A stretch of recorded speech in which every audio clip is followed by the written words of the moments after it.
அன்பு நண்பர்களுக்கு வணக்கம்.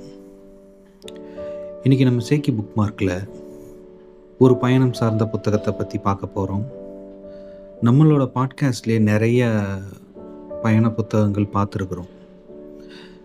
எனக்கு ரொம்ப பிடிச்ச பயண புத்தகங்கள்னு சொன்னால் முதல்ல எஸ் ராமகிருஷ்ணன் எழுதிய தேசாந்திரி, அதுக்கப்புறம் ஜெயமோகன் அவர்களோட பயண புத்தகங்கள், ஏகே செட்டியாரோட சுதந்திரத்துக்கு முன் பின்னான பயணங்கள், அவர் படித்த அந்த காலகட்டத்தில் வெளிவந்த மற்ற பயண கட்டுரைகளின் தொகுப்புகள், இந்த மாதிரி பயணம் சார்ந்த புத்தகங்கள் படிக்கிறது நல்லாவும் இருக்கும், ரொம்ப ஆர்வமாகவும் இருக்கும்.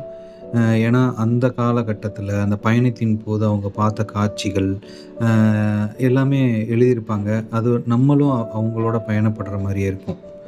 அந்த வகையில் இந்த ஊர் சுற்றி புராணம்ங்கிற இந்த புத்தகம் ராகுல் சாங்கிருத்தியாயன் எழுதிய, அவர் ஷார்ட்டாக ராகுல்ஜின்னு சொல்கிறாங்க. இந்த புத்தகத்தை ரொம்ப நாள் புக்ஸ் எக்ஸிபிஷன், புக் ஷாப்பு இதிலெல்லாம் பார்த்துருக்கேன். அதை நான் கடந்து போயிருக்கேன் தவிர அதை வாங்காமே இருந்தேன். இதை தமிழ் ஏஜி இத்ராஜிலு அவர் எழுதிய டிரான்ஸ்லேட் பண்ண இந்த புத்தகத்தை, ஊர் சுற்றி புராணத்தை வாங்கி படிக்கும் பொழுது ஊர் சுற்றுதல்ங்கிறது ஒரு சாதாரண விஷயம் இல்லைங்கிறது தெரிய வந்தது. எப்படின்னா, பொதுவாக இப்போ பார்த்திங்கன்னா நிறைய ட்ராவல் பண்ணுறது, அதில் இன்ஸ்டாகிராமில் போஸ்ட் போடுறது, அதெல்லாம் பார்க்கும்போது நல்லா இருக்குது. ஏன்னா ஒரே ஒரு இடத்துலையே சுற்றிட்டு இருக்காமல் இல்லாமல் ஒரு வேறு ஒரு இடங்களுக்கு போகிறது, வேறு வகையான இயற்கை காட்சிகளையும் நிறையா மக்களையும் கலாச்சாரத்தையும் பார்க்குறது ரொம்ப நல்ல விஷயம். ஸோ அதெல்லாம் இப்போ லடாக்கு இந்த மாதிரி நிறையா இடத்துக்குலாம் போகிறாங்க, பைக்லேயே சைக்கிளில் இந்த மாதிரிலாம் போகிறதெல்லாம் நம்ம இப்போ பார்க்குறோம். ஆனால் இதை காலம் கடந்து பின்னாடி போய் பார்த்தா இது இந்த மாதிரிலாம் இருந்திருக்காதுல்ல. எக்ஸாம்பிள், எனக்கே தெரிஞ்சு ஒரு 25 வருஷத்துக்கு முன்னாடிலாம் இந்த மாதிரி பயணங்கள் மேற்கொண்டவங்களாம் பார்க்கவே முடியாது. ஏன்னா அங்கெல்லாம் ஊர் சைட்லலாம் கிராமங்களில் பயணம்ங்கிறது பார்த்திங்கன்னா மேக்சிமம் இந்த பாத யாத்திரையாவோ இல்லைன்னா ஏதாவது ஒரு திருமண நிகழ்வுக்கு ஒரு ஊர்லேருந்து இன்னொரு ஊருக்கு போகிறதாகவும் இந்த மாதிரி தான் இருக்கும். பக்கத்தில் இருக்கிற சுற்றுலா தலங்களுக்கே ரொம்ப கம்மியாக தான் போவாங்க.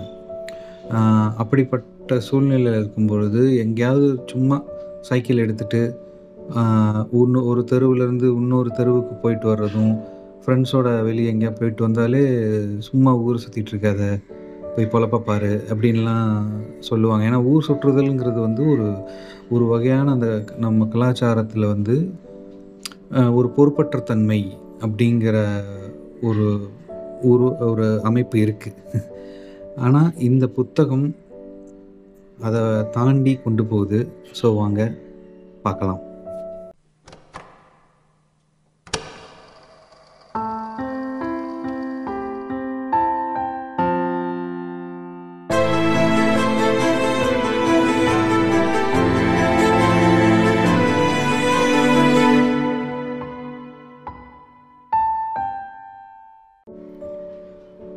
ஊர் சுற்றி புராணம். இந்த புத்தகத்தை நம்ம பார்க்குறதுக்கு முன்னாடி இந்த புத்தகம் எந்த காலகட்டத்தில் எழுதப்பட்டதுங்கிறது ரொம்ப முக்கியம். ஏன்னா இந்த ராகுல்ஜி பார்த்தோன்னா 800களின் கடைசி காலகட்டத்தில் இருந்து 1960களில் அவரோட 70வது வயதில் இறந்திருக்கிறாரு. ஸோ இவரோட இந்த பயண அனுபவங்கள் எல்லாமே பார்த்திங்கன்னா இந்த சுதந்திரத்துக்கு முன் பின் அந்த காலகட்டத்தில் எழுதியிருக்கிறாரு. ஆனால் இந்த புத்தகம் படிக்கும் பொழுது அந்த காலகட்டத்தில் அவரோட சிந்தனைகள் எந்த மாதிரிலாம் இருந்திருக்குங்கிறது பார்க்குறது தான் ஆச்சரியமாக இருந்தது. அது இப்போ யோசிக்கலாம், அப்போயே ரொம்ப ஒரு பிற்போக்குத்தனமாக இல்லாமல் ரொம்ப முற்போக்கோட அவரோட சிந்தனைகள்லாம் இருந்திருக்கு. எப்படின்னா, அவர் என்ன சொல்கிறாருன்னா, ஊர் சுற்றுதல்ங்கிறது சாதாரண விஷயம் இல்லை. இப்போ ஒரு ஊர் சுற்றுறவங்க தான் ஒரு பெரிய பெரிய நாட்டிலோட நிகழ்வுகளே மாறி இருக்கு. எப்படின்னா, இப்போ வெஸ்டர்ன் கண்ட்ரீஸில் இருக்கிற டெக்னாலஜி டெவலப்மெண்ட்லாம் ஒரு காலத்தில் அந்த மங்கோலியர்கள் ஒரு ஊர்லேருந்து இன்னொரு நாட்டுக்கோ ஊருக்கோ கடந்து இடம்பெயர்ந்து வரும்பொழுது அந்த மங்கோலியர்கள் தான் அங்கே நிறையா புது புது பொருட்களையும் டெக்னாலஜியெல்லாம் இன்ட்ரடியூஸ் பண்ணியிருக்கிறாங்க. அதாவது விஞ்ஞான யுகமா மாறுன தருணம் அது. அது வந்து ஒரு ஊர் சுற்றியால தான் வந்ததுங்கிறத வந்து சொல்றாரு. எப்படின்னா, இந்த மங்கோலியர்கள் அங்கேருந்து வரும்பொழுது, வெடிமருந்து, பீரங்கி, கந்தகம், அதுக்கப்புறம் அந்த பிரிண்டிங் மிஷின், நேவிகேஷன், திசைக்காட்டி, மூக்கு கண்ணாடி, நம்ம போடுறப்ப கண்ணாடி ஆகிய இந்த பொருட்கள் எல்லாத்தையும் வந்து அவங்க தான் வந்து அம் கொண்டு வராங்க. கண்டுபிடிச்சு குடுக்குறாங்க. ஸோ இது வந்து ஒரு விஞ்ஞான யுகத்தையே துவங்கி வைக்குதுன்னே சொல்றாரு. இது ஒரு ஊர் சுற்றினால தான் வர முடியும். ஏன்னா, ஒரு இடத்துலயே இருக்கிறவங்கனால இது பண்ண முடியாதுங்கிற மாரி இந்த இதில பதிவு பண்ணியிருக்கிறார்.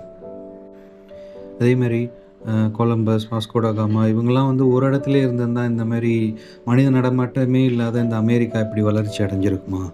அப்படிங்கிறதையும் சொல்றாரு. ஸோ இதெல்லாமே வந்து ஊர் சுற்றிகள்னால தான் அ அப்படிங்கிறத சொல்றாங்க. இப்ப இந்த ஊர் சுற்றின்னு சொல்லும்போதே நம்மளோட சாதாரணமான வார்த்தையில இது ஒரு பொறுப்பற்ற தன்மையா தோன்றும்.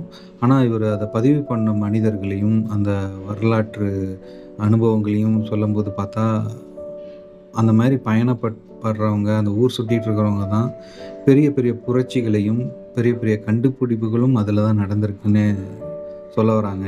இப்ப கண்டுபிடிப்புகள் பார்த்தோம். அதே மாரி வந்து பார்த்தீங்கன்னா, இவர் புத்தரவே ஊர் சுற்றின்னு தான் சொல்றாரு. ஏன்னா புத்தர் வந்து ஒரு இடத்திலேயே உட்கார்ந்துரல. ஒரு மழைக்காலம் வர ஒரு 2, 3 மாசம் மட்டும் ஒரு இடத்துல தங்கிட்டு, மீதி எல்லா மாதங்களும் அவரும், அவர் சீடர்களும் வந்து பார்த்தீங்கன்னா, நெறைய ஊர்களுக்கு கடந்து போய்க்கிட்டே இருக்கிறாங்க. கடந்து போய்க்கிட்டே இருக்கிறாங்க. இது மாரி புத்தர் மாரி பௌத்த மதம் மட்டும் இல்லாம, ஜைன மதத்தில் மகாவீரரும் அப்படிதான். பட்டம், பதவி, ஈவன் துணி, ஆடை எல்லாத்தையும் துறந்துட்டு, இயற்கையே ஆடையா அணிஞ்சிட்டு, கடந்து சென்று ஊர் சுற்றியவர்கள் ஜைன மதத்தின் தலைவர் மகாவீரர்ன்னு சொல்லலாங்கிறாரு. அதேமாரி குருநானக் அவரையும், அதுக்கப்புறம் யூதர்களையும் கூட சொல்றாங்க. ஏன்னா, அவங்கலாம் ஒரு பெரிய பாதிப்பு ஒரு கட்டத்தில அடைஞ்சிருந்தாலும், அதுக்கப்புறம் அவங்க ஒரு இடம்பெயர்ந்து ஊர் சுற்றி திரிஞ்சனால தான், அரேபிய நாட்டு அரசர்களையே வீழ்த்தி, அத வந்து அடுத்த கட்டத்து லெவலுக்கு போனதெல்லாம் இதில சொல்லியிருக்கிறாங்க. இதே மாரி எல்லா இனத்தவர்களும் இந்த மாரி ஊர் சுற்றிட்டு இருக்கும் பொழுது தான் ஒரு டெவலப்மெண்ட் நடக்குது அப்படிங்கிறத சொல்றாரு.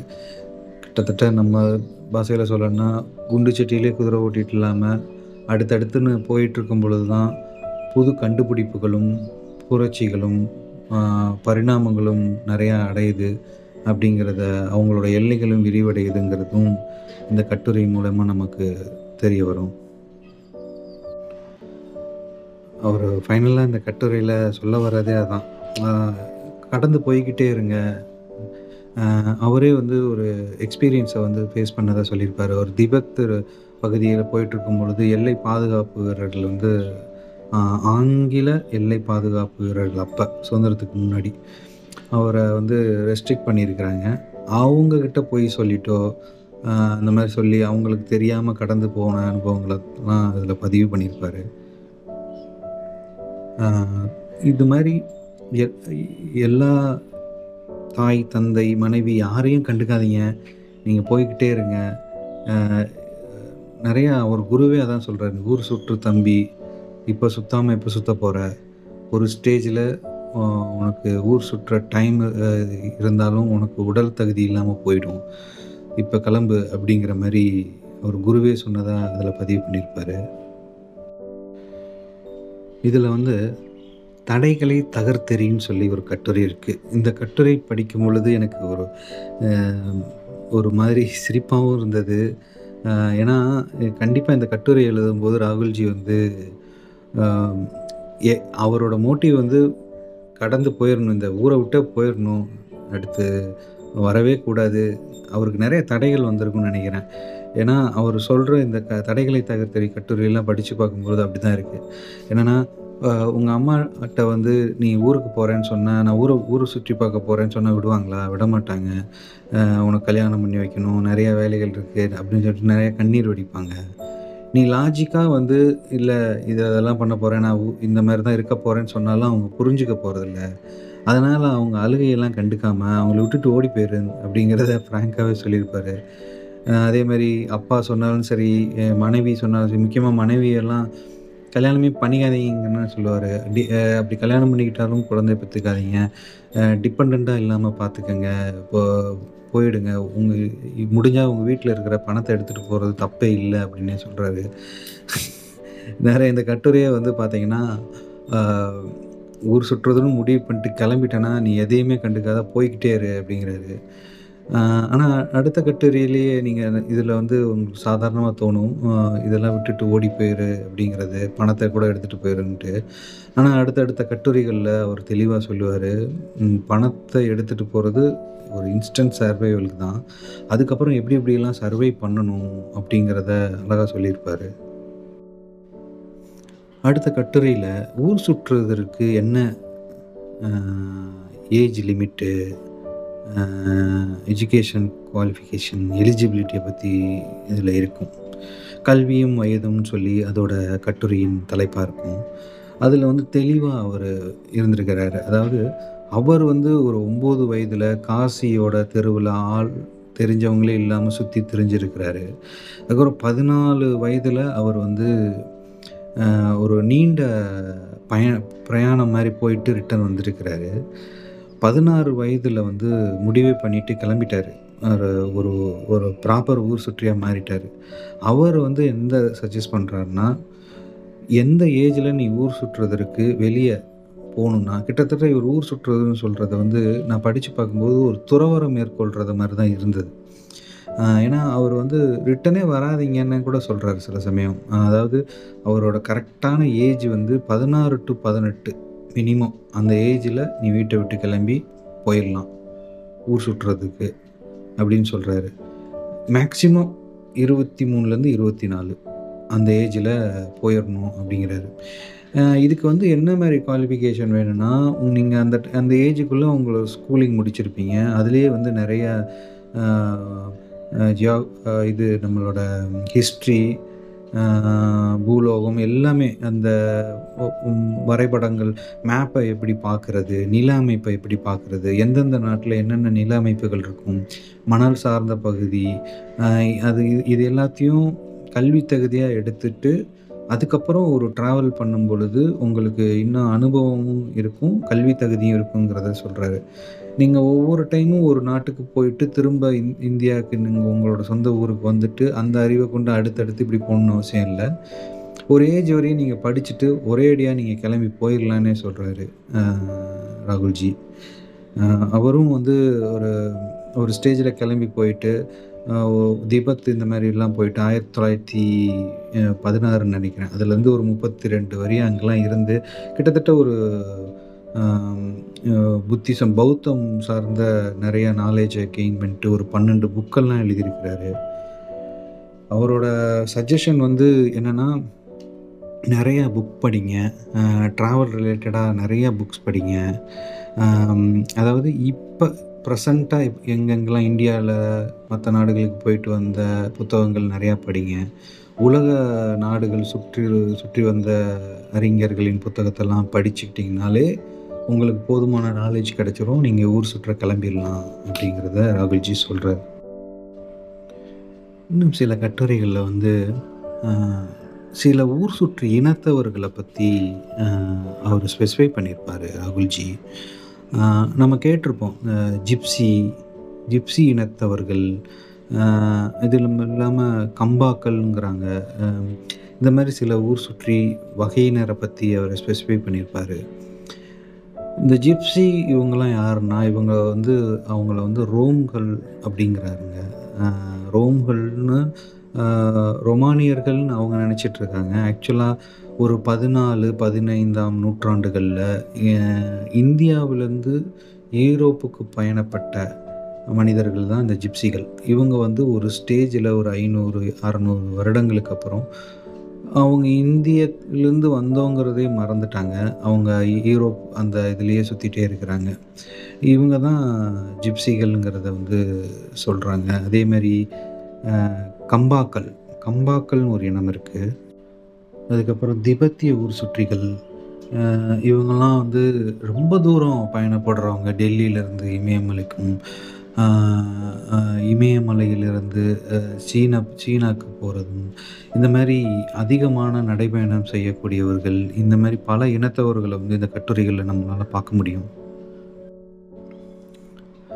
இந்த இப்படி ஊர் சுற்றிகள பத்தி சொல்லிட்டுருக்கும்போது, இந்த மாரி நெறைய ட்ராவல் பண்றவங்களுக்கு என்ன மாரியான ரூல்ஸ் அண்ட் ரெகுலேஷன்ஸ் அத பத்தி இன்னொரு காதல்னு ஒரு கட்டுரையில எழுதியிருப்பாரு.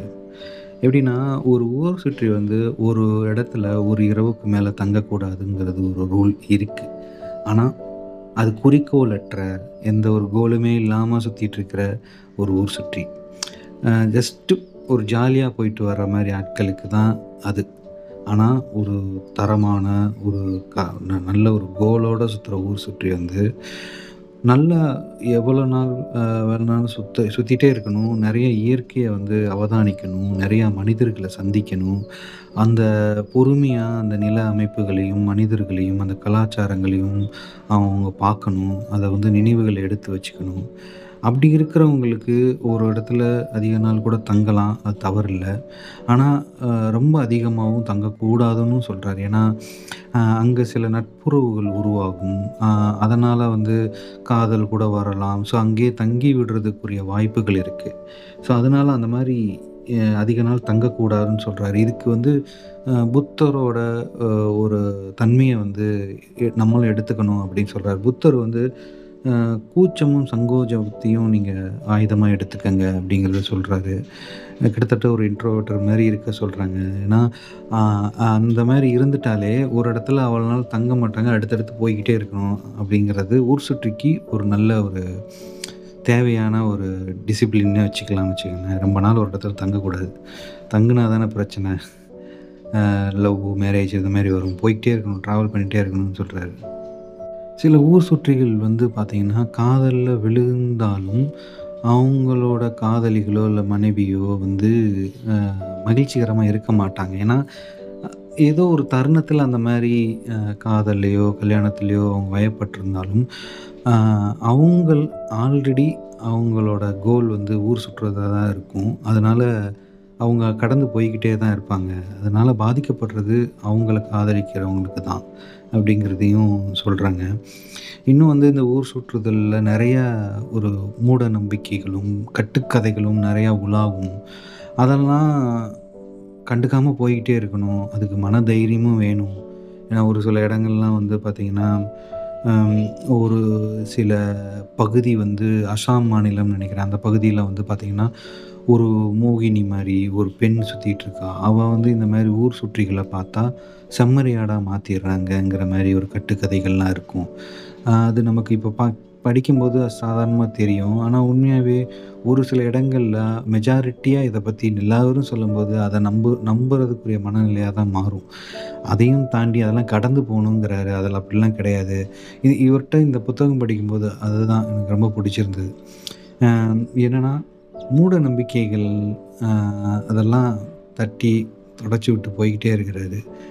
அ ஒரு ஒரு கருட வியூகத்தில அவரோட வியூ இருக்கு. தேவையற்ற சின்ன சின்ன இந்த சாதாரணமான மூட நம்பிக்கைகள், ஆசைகள் இது எல்லாத்தையும் கடந்து போய்க்கிட்டே இருக்கிறாரு.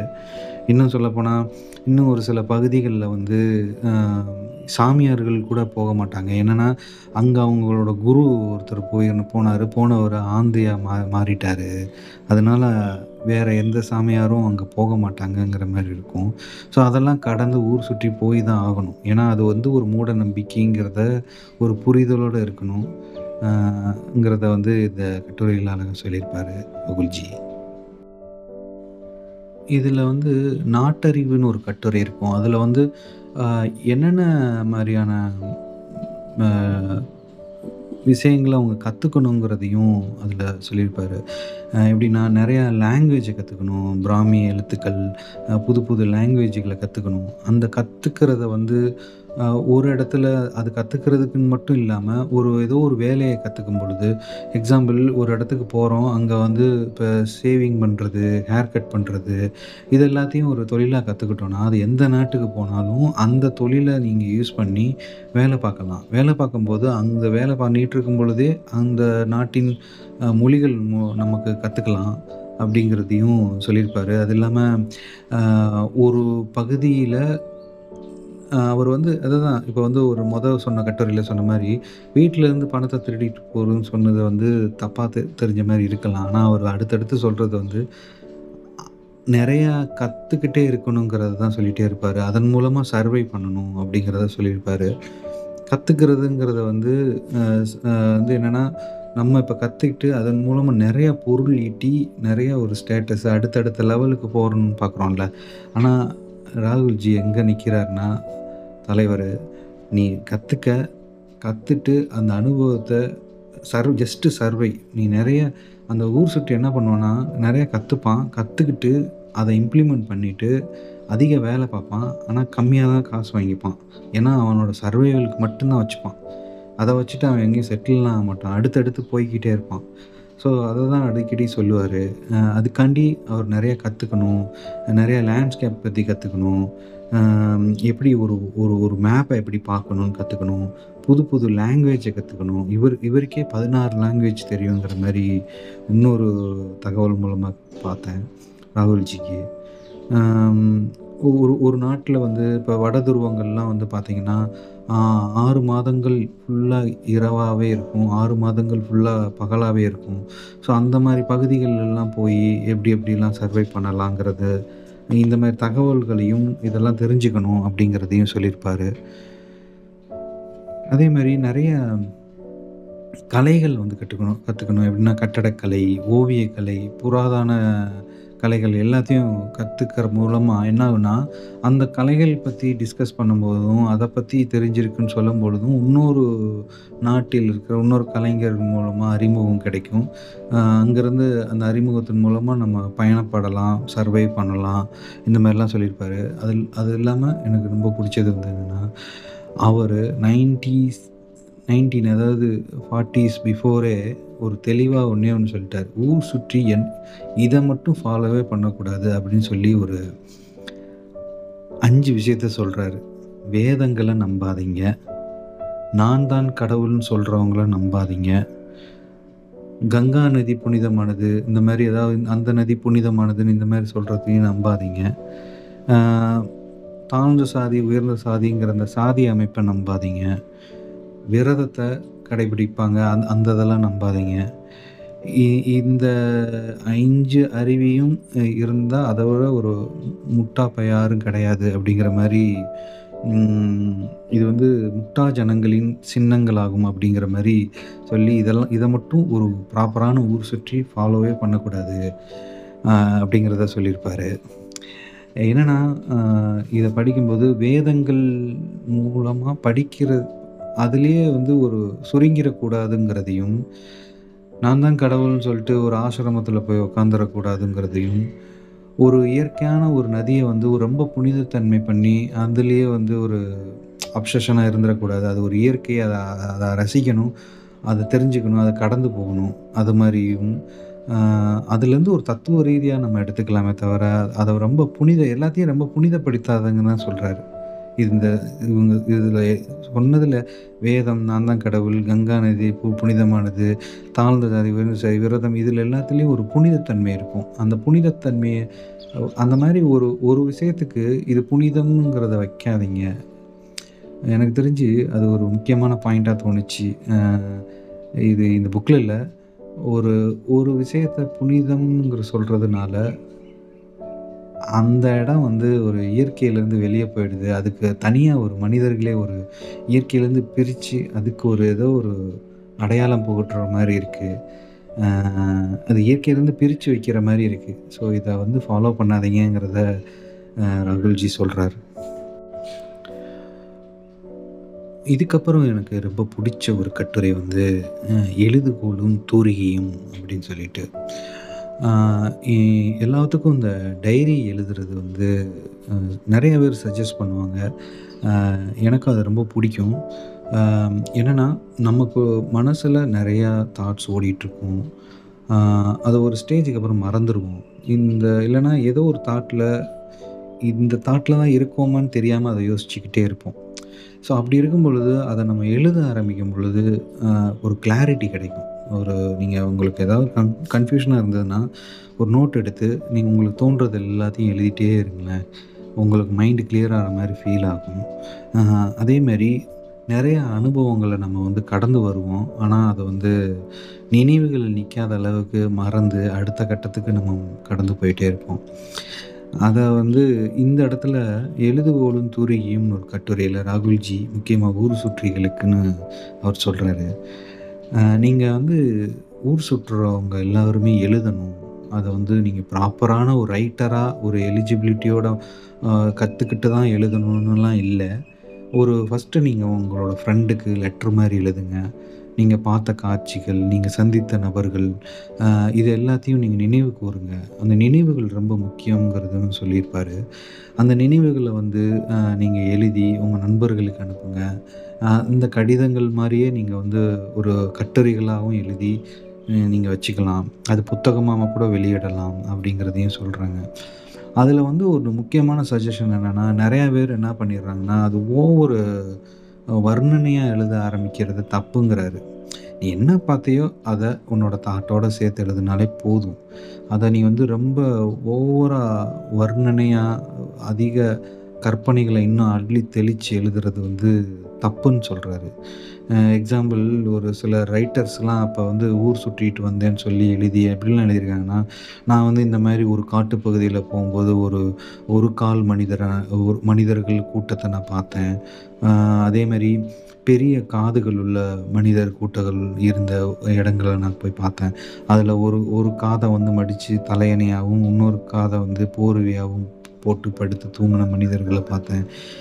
இந்த மாரிலாம் நெறைய கற்பனையா சொல்றவங்கள அதெல்லாம் இருக்கக்கூடாது. அதெல்லாம் தவறுங்கிறத சொல்றாங்க. ஏன்னா, இது ஒரு முக்கியமான ஒரு பயண கட்டுரைகள் வந்து நான் அடுத்த தலைமுறைகள் படிக்கும்பொழுது, அந்த நிகழ்வுகள் அவங்களுக்கு உண்மையா போணும். இந்த மாரி மூட நம்பிக்கைகளும், கற்பனையான சில தேவையற்ற காட்சிகளும், இதெல்லாம் ஃபேண்டஸியா எழுதணும்னு எழுதக்கூடாதுங்கிறாரு. எப்படிலாம் இருக்கணும் அப்படிங்கிறதுக்கு ஒரு எடுத்துக்காட்டா சில அ அ ஆர்டிஸ்ட்டெல்லாம் சொல்றாரு. அந்த காலத்தில அவர் பார்த்த ஆர்டிஸ்ட் வந்து பார்த்தீங்கன்னா, காவாகூச்சின்னு சொல்லிட்டு ஒருத்தர் வந்து ஒரு அ எழுதியிருக்கிறாரு. ஆக்சுவலா அத இப்படி இருக்கக்கூடாதுன்னு சொல்றதுக்கு. அம் புக் நேம் வந்து திபெத்தில் 3 ஆண்டுகள்னு ஒரு புக்கு. அதில வந்து ரொம்ப பார்க்காத காட்சிகள் எல்லாமே மூட நம்பிக்கையான கற்பனை காட்சிகளா அள்ளி தெளிச்சிருப்பாரு. அந்த மாரி இருக்கக்கூடாதுன்னு சொல்லிட்டு சொல்றாரு. அதேமாரி அவர் லண்டன்ல இருக்கும்போது, டெய்லி மெயில்ன்னு சொல்லி ஒரு பத்திரிக்கைக்கு இவரோட பயண அனுபவத்த எழுதி குடுத்துட்டுருக்கும் பொழுது, அ அவங்க வந்து இன்னும் கொஞ்சம் இன்ட்ரஸ்டிங்கா இருக்கணும்னு சொல்லிட்டு சில பகுதிகள எக்ஸ்ட்ரா எழுதி போட்டாங்க. அது இவருக்கு ரொம்ப வருத்தத்த குடுத்திருந்திருக்கு. அதுலேருந்து விலகியிருக்காரு. எப்படின்னா, இவர் வந்து அவரோட பயண கட்டுரையில் எழுதினது இல்லாம, இவர் ஒரு காட்டுப் பகுதியில போனதாகவும், அந்த காட்டுப் பகுதியில வந்து கொள்ளையர்கள் சூழ்ந்துட்டதாகவும், அந்த டைம் வந்து ஒரு புலி வந்தனால அந்த கொள்ளையர்கள் ஓடிட்டாங்க. இவர் அந்த புலிகிட்ட இருந்து தப்பிச்சு வந்ததாகவும், இந்த மாரிலாம் இத கேட்கும்போதே ஒரு இன்ட்ரஸ்டிங்கா ஒரு ஆர்வமா இருக்குல்ல. ஆம் ஜிம் கார்பெட்டோட ஒரு புலி வேட்டை மாரியும் இருக்குல்ல. அது மாரி அவங்க ட்ரை பண்ணி வாசகர்கள குஷிப்படுத்தணும்னு பண்றதெல்லாம் தவறு. என்ன உண்மையோ, ஃபேக்ட்டோ எழுதணும் அப்படிங்கிறத சொல்லியிருப்பாரு. அ இது மாரி அ நெறைய ஆர்டிஸ்ட்ட பத்தியும் சொல்லியிருப்பாரு. இது மாரி சோவியத்ல இருக்கிற ஒரு ஆர்டிஸ்ட் வந்து பேர் வந்து நிக்கோலஸ் ராய்க்ரின்னு சொல்லிட்டு ஒருத்தர் இருந்திருக்கிறாரு. அவர் மாரி ஹிமாலயாவ அங்கேயே தங்கி, அங்கேயே சுத்தி பார்த்துட்டு, அந்த ஹிமாலயாவ வந்து இமயமலை அவ்வளோ அழகா வந்து வரைஞ்ச நபர அவர் இதுக்கு முன்னாடி பார்த்ததே இல்ல. அவ்வளோ அழகான ஒரு ஓவியங்கள் இருக்கும் அப்படின்னு சொல்லியிருப்பாரு. இதுக்கு இன்னொரு எடுத்துக்காட்டா வந்து அ ஒரு ரஷ்யான ஆர்டிஸ்ட் வந்து பாலஸ்தீனத்தில 20 வருஷம் தங்கி, இயேசுநாதர் பிறந்த இடம், வளர்ந்த இடம், அவரோட அந்த சுற்றித் திரிந்த இடங்களெல்லாம் அப்சர்வ் பண்ணி, அத 20 வருடங்களுக்கு அப்புறம் கொஞ்சம் கொஞ்சமா அத வரைஞ்சு, அ மக்களின் இயேசுநாதர்ன்னு சொல்லி ஒரு பேர்ல ஒரு ஓவியம் வந்திருக்கு.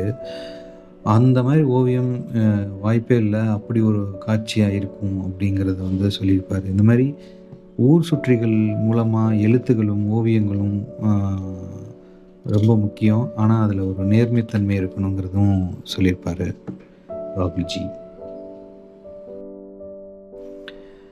இதுக்கப்புறம் அவரோட அனுபவங்கள், திபெத்தில் வந்து அவர் வந்து எப்படி இந்தியாவிலேருந்து பயணப்பட்ட அனுபவங்கள், அதுக்கப்புறம் அங்கே அவர் சந்தித்த நபர்கள், இத எல்லாத்தையும் நிறைய எக்ஸ்பீரியன்ஸான பகுதிகளில் எழுதியிருப்பார்.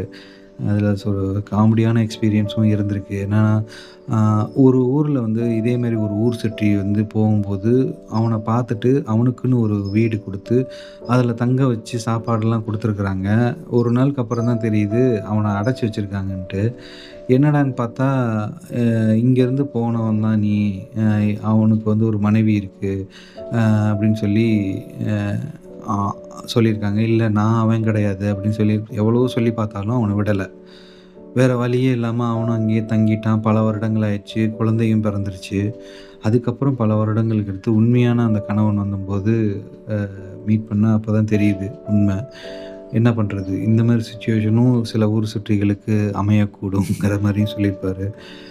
இது இன்னொரு முக்கியமான கட்டுரை இருக்கு. பெண்கள் இது வந்து ஊர் சுற்றிகள்னாலே அந்த காலத்துல அ ஆண்களுக்கு தான் ஒரு பெரிய இதா தோணும். ஆனா, இது பெண்கள் எப்படி ஊர் சுற்றலாங்கிறத வந்து சொல்லியிருப்பாரு. எப்படி அவங்க தயாராகிக்கலாம். அ முதல்ல வந்து பக்கத்துல இருக்கிற ஊர்களும், இந்தியாக்குள்ள இருக்கிற ஊர்களையும் சுற்றி பார்க்கலாம். தனியா போகாம இன்னும் 2, 3 பெண்களோட சேர்ந்து என்னென்ன பொருட்கள்லாம் எடுத்துக்கலாம், எப்படியெல்லாம் போகலாங்கிறதையும் அந்த கட்டுரைகள்ல சொல்லியிருப்பாரு. அம் அது மாரியான நபர்களையும் அவர் பார்த்துருக்கிறாரு. அ ஒரு தடவ 1926ல வந்து பார்த்தீங்கன்னா, லடாக்ல லால் பூஜின்னு சொல்லிட்டு ஒரு ஆர்டிஸ்ட் அங்க இருந்திருக்கிறாங்க. அ அவங்க பயணப்பட்டுக்கிட்டே இருக்கிறாங்க. கூட ஒரு நபர் இருக்காங்க. அதுக்கப்புறம் சமைக்கிறதுக்கு ஒரு ஆளு. நெறைய காட்டு பகுதியிலே பயணப்பட்டுக்கிட்டே இருக்கிறாங்க. இருக்கிறவங்க ஒரு இடத்துல வந்து ஒரு அங்கங்க இருந்து வரையிற ஓவியங்கள்லாம் ஒரு இடத்துல எக்ஸிபிஷன் மாரி வைக்கிறாங்க. இந்த மாரியும் இருக்கிறாங்க. ஊர் சுற்றிகள் இருக்கிறாங்கிறதையும் அந்த காலத்திலே 1926ல இந்த சம்பவங்களையும் சொல்லியிருக்கிறாரு. ஃபைனலா நினைவுகள்ங்கிற அந்த கட்டுரையோட அத முடிக்கிறாரு. ஊர் சுற்றியோட மிகப்பெரிய பலம் என்னன்னா நினைவுகள். ஏன்னா, அவன் பார்த்த காட்சிகள ஏதோ கடந்து போகாம, அ ஒரு சம்பாதிக்கிறதுக்காக அங்கேயே வேலையும் பார்க்காம, எல்லாத்தையும் அப்சர்வ் பண்றது. இந்த கட்டுரைகள ஃபுல்லா படிக்கும் பொழுது எனக்கு முக்கியமா தோன்றது என்னன்னா, ஒரு பொருள் சம்பாதிக்கிறது மட்டுமே வாழ்க்கைங்கிற கட்டமைப்புல தான் இருக்கிறோம். வேற வழி இல்ல. ஆனா, இந்த ஊர் சுற்றிகள் வந்து எப்படி ஒரு இயற்கையில வந்து ஒரு மிருகங்களோ, இயற்கையான மரங்களோ அது அது தன்னோட வேலைய சிறப்பா கரெக்ட்டா பண்ணிட்டுருக்கோ, அதே மாரி மனிதர்கள் வந்து இந்த புத்தகம் படிக்கும் பொழுது நெறைய பயணப்படணும். ஒரு ஊர் சுற்றியா இருக்கணுங்கிறது வந்து சொல்லப்படுது. அ ஒரு பொருள் சார்ந்த, உறவு சார்ந்து மட்டுமே இல்லாம, நெறைய கடந்து போணும். நெறைய காட்சிகள பார்க்கணும். அத உள்வாங்கிக்கணும். பொறுமையா பார்க்கணும். நெறையா மனிதர்கள சந்திக்கணும். நெறைய நட்புகள சேகரிக்கணும். எல்லாமே பண்ணணும். ஆனா, அதிலேயே இருந்துறக்கூடாது. ஒரு இடத்துல இருந்துறக்கூடாது. ஒரு ஆற்று நீர் போல போயிட்டே இருக்கணுங்கிறத இந்த புத்தகம் படிக்கும் பொழுது புரியுது. அம் கண்டிப்பா இந்த புத்தகம் வந்து அ ட்ராவல் பண்றவங்களுக்கு இது ஒரு ரொம்ப, ரொம்ப, ரொம்ப, ரொம்ப முக்கிய புத்தகம்னு சொல்லுவேன். ஏன்னா, இந்த புத்தகம் எழுதி கிட்டத்தட்ட ஒரு 80 வருடம், 90 வருடம் ஆயிருச்சு. அ ஆனா, இன்னும் வந்து இந்த புத்தகம் வந்து அ லைவா இருக்குன்னா, இது எவ்வளோ தொலைநோக்கு பார்வையோட அப்பவே எழுதியிருக்கிறாருன்னு பார்த்துக்கங்க. ஸோ, இந்த புத்தகம் படிக்கும்போது, ஒரு பயணத்தின் போது நம்ம மனநிலை எப்படி இருக்கணும்? என்னென்னலாம் கத்துக்கணும்? அ எப்படியெல்லாம் நம்ம மனநிலை இருக்கணும்? அ எப்படி காட்சிகள பார்க்கணும்? அ அ எதெல்லாம் அன்வான்டடான மூட நம்பிக்கைகளா இருக்கக்கூடாது? இந்த மாரி நெறையா தருணங்கள் இந்த கட்டுரைகள்ல நம்ம கடந்து வரலாம். பயணம் எல்லாத்துக்கும் முக்கியம். எல்லாத்துக்கும் பிடிக்கும். தனிமை பயணம்ங்கிறது வந்து எ எனக்கு ரொம்ப இன்ட்ரெஸ்ட்டு. அ கண்டிப்பா தனிமை பயணத்த மேற்கொள்ளுங்க. தனிமை பயணம் ரொம்ப முக்கியம். ஏன்னா, இந்த உலக வாழ்க்கையில நெறையா கட்டமைப்புக்குள்ள நம்ம மாட்டியிருக்கிறோம். வேலைகள், உறவுகள்னு சொல்லி. அ அதிலிருந்து முழுமையா வெளியே வரலைனாலும், ஒரு சில நாட்களோ, அ ஒரு சில வாரங்களோ, இங்கே பயணப்பட்டு நம்ம வந்து நம்மளே தெரிஞ்சுக்கலாம், நம்மளை அறிஞ்சிக்கலாம். இந்த புத்தகம் பயணம் செய்கிறவங்களுக்கு ஒரு முக்கியமான புத்தகம். கண்டிப்பாக வாங்கி படிங்க. இதே மாதிரி இன்னொரு புத்தகத்துலேயோ வித்தியாசமான படங்கள்லையோ சந்திப்போம் மக்களே. எல்லாம் சரியாகும். நிம்மதியாக தூங்குங்க. நன்றி, வணக்கம்.